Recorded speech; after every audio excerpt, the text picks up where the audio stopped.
Eh bien bonjour, voilà un tutoriel pour une démonstration de la fabrication d'assemblage. Alors avant toute chose, il faut absolument avoir sélectionné son répertoire de travail de façon à pouvoir travailler dans l'endroit où on a créé un certain nombre de pièces, de façon à créer un assemblage de façon cohérente dans ce répertoire. Et donc on va créer un nouvel assemblage avec l'icône nouveau. À la place de sélectionner pièces, on va plutôt sélectionner assemblage.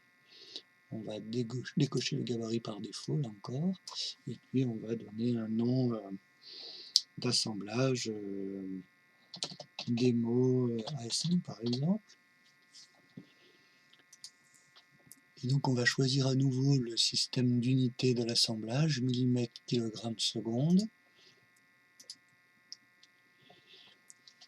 Et donc dans le ruban, l'icône qui va être la plus importante, ça va être l'icône assemblée, puisqu'un assemblage, c'est un ensemble de pièces positionnées les unes par rapport aux autres.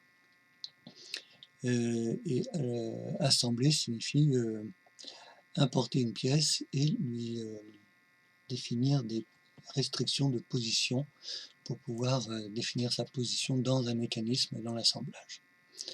Donc la première pièce que je vais assembler, ça va être la pièce de l'ensemble J1, J2, J3, la pièce J3 que vous devez déjà avoir faite.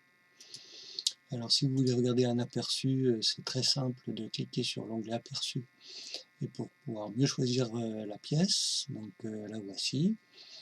Et donc je vais ouvrir cette pièce pour pouvoir maintenant définir ces restrictions de positionnement. Alors ces restrictions se font de deux manières, soit on met des restrictions rigides, soit on peut mettre des restrictions avec degré de liberté. Donc, dans ce tutoriel, on va définir un jeu de restrictions rigides, de façon à positionner la pièce une fois pour toutes. Cette pièce, elle a son référentiel qui lui est propre, et on peut définir des positionnements de plan de ce référentiel par rapport au plan de l'assemblage. En particulier, on peut définir que des plans sont parallèles et à une certaine distance les uns des autres en les sélectionnant, ou on peut faire coïncider certains plans. Une autre façon de faire, très rapide, c'est de décocher le mode automatique ici et de choisir valeur par défaut, et dans ce cas-là, le référentiel de la première pièce va coïncider avec le référentiel de l'assemblage. Dans ces conditions, le statut de positionnement est complètement contraint, c'est-à-dire que la superposition et la coïncidence des deux repères signifient bien sûr que la pièce est complètement positionnée. Donc une fois que le positionnement est réalisé, on peut valider ce positionnement pour le placement du composant, et on va être amené à assembler une deuxième pièce. Donc je vais positionner la pièce J1, toujours en cliquant sur ouvrir, et dans cette condition là, vous voyez que eh bien, on va définir un placement en cliquant sur l'onglet placement, en gardant le mode automatique de façon à ce qu'il nous propose des placements en fonction des éléments sélectionnés. Donc là par exemple, je peux aller sélectionner l'axe A2 de la pièce J1 et l'axe A1 de la pièce J3. Alors compte tenu de leur positionnement initial, on nous propose de les laisser avec une orientation normale. Ce que je veux, c'est une coïncidence de ces deux axes. Vous voyez que la pièce J1 s'est repositionnée de façon à valider cette contrainte de placement. Dans un deuxième temps, on peut définir une nouvelle restriction et imposer une coïncidence de face, par exemple celle-ci, et de l'autre côté celle-ci. Une fois que ces deux faces sont sélectionnées, on peut choisir le type de restriction coïncide, et donc à ce niveau, on a une coïncidence des deux faces. Alors l'orientation est normale, à ces deux faces coïncidentes peut se faire avec la en appuyant sur le bouton inversé ou non, et que dans ces deux conditions, soit les normales aux faces coïncident, soit les deux normales à ces deux faces coïncidentes sont dans des directions opposées. Et puis, autoriser les hypothèses signifie qu'on va laisser le logiciel le soin de décider lui-même de la rotation de la pièce. Vous voyez qu'ici, ce n'est pas le meilleur choix qu'on peut faire puisqu'on a des interactions de volume. Donc ce qu'on va faire, c'est qu'on va décocher autoriser les hypothèses et à la place, on aura donc un positionnement partiellement contraint. Donc on va faire une nouvelle restriction pour finir de contraindre le positionnement. Et donc, par exemple, on peut sélectionner deux faces ici. Et on va spécifier un décalage d'angle entre ces deux faces, par exemple. Et en cliquant sur inverser, là encore, on peut spécifier eh bien, 0 ou 90 degrés, qui permet de définir la rotation de la pièce autour de son axe. Donc en choisissant 0, voilà, ça me paraît correct. Et vous voyez qu'on a maintenant un statut complètement contraint, et donc je peux valider le statut de positionnement de la pièce.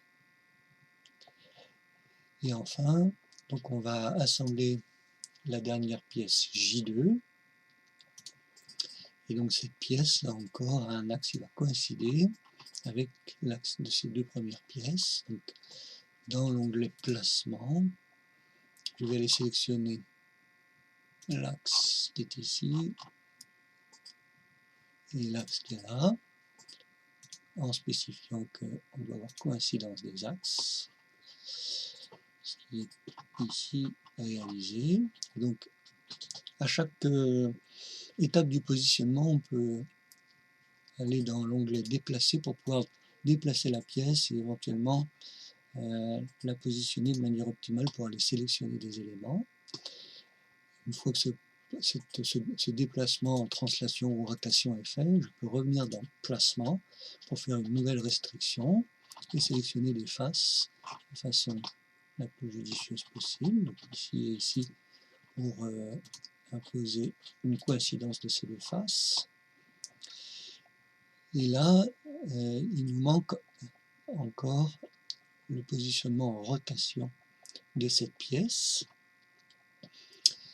Donc je pourrais finir en autorisant les hypothèses ou définir une dernière restriction. Donc avec nouvelle restriction, je peux aller sélectionner un plan qui est en zone avec l'axe de la pièce en placement actuel et un plan correspondant à l'assemblage. Et si on leur demande d'être parallèles, eh bien on aura la fin de du placement de cette pièce. Donc vous voyez que toutes les pièces maintenant figurent dans l'arbre du modèle de l'assemblage, mais en regardant les choses de plus près, on s'aperçoit qu'il y a une faute de conception, puisque le trou qui est dans l'axe ne permet pas de glisser correctement une goupille. Donc il est nécessaire de repositionner ce trou de façon à ce qu'on puisse glisser une goupille circulaire à l'intérieur de ce trou.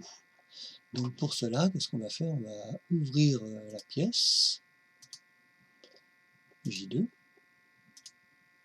et on va modifier la position de la fonction qui va définir ce trou. Donc je sélectionne cette fonction, puis avec un clic droit, je peux aller redéfinir la définition de cet objet, ou je peux juste modifier les cotes. Donc si je modifie les cotes, eh bien, je les vois apparaître ici, et à la place de la cote 50, il faut augmenter un tout petit peu pour pouvoir sortir le trou à 52 par exemple. Et lorsque ceci est terminé, je peux revenir sur mon assemblage à ce niveau, et on s'aperçoit que la pièce a été complètement mise à jour.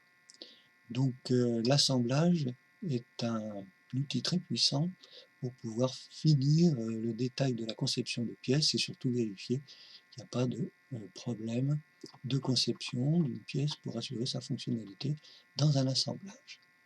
Donc on va sauvegarder notre assemblage. Et voici la fin de ce tutoriel.